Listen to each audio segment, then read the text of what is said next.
सूरह बकरा की आयत नंबर 111 है।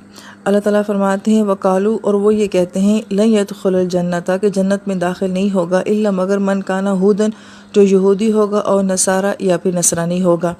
ये हूदन लफ्ज़ जो है ये हादा यहूदों से है और इसका मतलब होता है लौटना। और इसका एक माना ये भी बयान किया जाता है कि जिसका दिल अल्लाह ताला की तरफ लौट जाए, तो उसी से लफ्ज़ जो है वो यहूद बन गया था और उसी से हूदन भी कहा जाता है। और नसारा लफ्ज़ जो है ये नुसरा से है और जिसका मतलब होता है मदद करना, और इसी से उर्दू ज़ुबान का लफ्ज़ नुसरत भी बना है। और ईसा अलैहिस्सलाम के हवारियों को भी नसरानी कहा जाता था और इसी से जो है मदीना शरीफ के सहाबा कराम को अंसार भी कहा जाता है। तो गोया कि ये सब जो हैं वो एक ही ख़ानदान के जो हैं वो अल्फाज हैं। दिल का अमान नहीं हम, और ये सब उनकी ख्वाहिशात हैं, यानी कि वो ये कहते हैं कि अगर आखिरत की कामयाबी चाहिए तो तुम्हें यहूदी या नसरानी होना पड़ेगा। अब यहाँ पे तिल का जो है ये तो वाहिद के लिए आता है, जबकि अमानी जो है ये जमा का लफ्ज़ है। तो मुफस्सिरीन किराम ये फरमाते हैं कि इसमें इस बात का इशारा है कि बाज़ औक़ात इंसान की कोई एक सोच ऐसी होती है कि उसके पीछे उसके सारे अमाल जो हैं वो छुपे हुए होते हैं।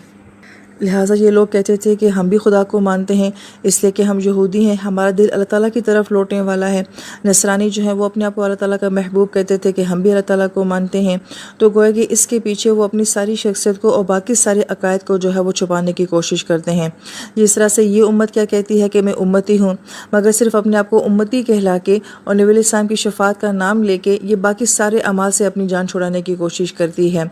इसलिए कहा कि दिल का अमान नहीं हूँ कि ये जो सिर्फ अल्फाज होते हैं, टाइटल होते हैं कि हम यहूदी हैं, नसरानी हैं, हम उम्मती हैं, तो इन अल्फाज से वो क्या करते हैं, अपनी बहुत सारी ख्वाहिशात को छुपाने की कोशिश करते हैं। और अमानी जैसे हमने पीछे पढ़ा था ये अंधी ख्वाहिशात को कहा जाता है, उनकी कोई हकीकत नहीं होती है, लेकिन जो है वो उसको एक खूबसूरत रंग देने की कोशिश करते हैं।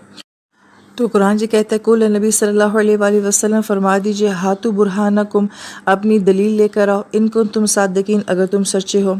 अब आयत मुबारका में जो बुरहान का लफ्ज़ इस्तेमाल किया गया है इसका एक माना ये बयान किया जाता है कि ये फ़ारसी ज़ुबान बर्रान से है और बर्रान से ये बुरहान बना है और इसका मतलब होता है तेज़ धार वाली तलवार का होना। और इसका दूसरा माना बताया जाता है काटना। और तीसरा जो इसी से बरहरा लफ्ज़ बना है, ये जवान खूबसूरत औरत को कहा जाता है कि जिसके ऊपर किसी इंसान की नज़र जो है वो टिक जाए, यानी कि इतना उसका बेमिसाल या अपीलिंग किस्म का हुस्न हो कि एकदम वो लोगों की तवज्जो को अपनी तरफ माइल कर ले। तो यहाँ पे कहा जाता है कि अगर तुम्हारा ये दावा है तो कोई ऐसी काटने वाली दलील लेके आओ, ऐसी दलील लेके आओ कि सब उस दलील की तरफ मुतवज्जे हो जाएं अगर तुम अपने दावे में सच्चे हो।